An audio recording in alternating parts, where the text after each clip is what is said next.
Tagad ir pienācis laiks mūsu šā rīta laika ziņām. Māri, kas tur īsti ar to ziemu būs nedēļas nogalē? Labrīt vēlreiz arī skatītāji. No 2 stundu garumā, ja no jums cilvēki kāds pirmo reizi stāvot uz slidām iemācās griezt pirueti, tas ir vislielākais sasniegums jūsu dzīvē.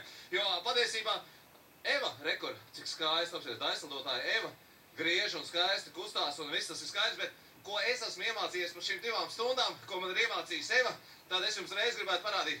Tad, kad jūs tiekat uz slidām, un jūs uz tām pavisam noteikti tiksiet, jo te pats pīķers lidotavā tas ir iespējams. Skatieties, rekur uz slidām domājošs laika ziņu moderators. Jā, ja neskaidrs, ka te ir borts un tālāk nekur nevar aizslidot. Savukārt, kā ir pareizi jāslido, rekur Eva tūlīt varētu parādīt. Lūdzu, Eva.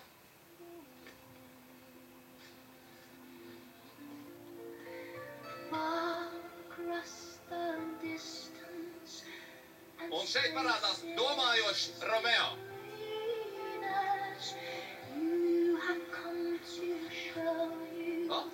Un tā ir piruete, ko Eva izpilda. Ja, tā ir. Šitā. Ja, tā bija piruete. Uztais eglīti. Eglīti, jā, šito. Nu, jā. Nu, griezies. Jā. Un šitā ir sinhronā slidošana, ko mēs abi divi darām. Lūdzu, griezies. Sinhronā slidošana. Ļoti skaisti. Galvenais, lai rociņas ir kopā, ja? Bet tev, kamēr tu slidojas, ātri izstāstīšu par laikapstākļiem sarunāts, ja? Tad nu šajā dienā būs visai apmācies un lietains laiks, ja?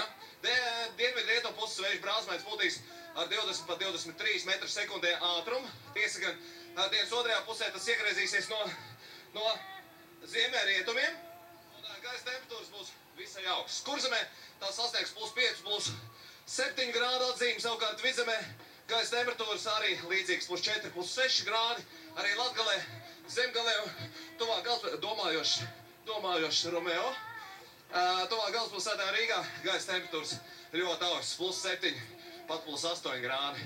Tāda lūk situācija šodien, bet sestdien, svētdien un nākamās nedēļas sākumā ziema būs beidzot klāt, un gaisa temperatūras zem 0 un ir gaidāms pamatīgs sniegs. Tas no viss, lai izdodās, un rekur atkal mana svētku piruete. Lai jums izdodās. Viss labi, mīļie. Tā un liels paldies rekur Evai. Skaisti. Mēs varētu noslēgt ar kādu kopīgu. Domājoša Romeo, laimīgs. Ir labi, super.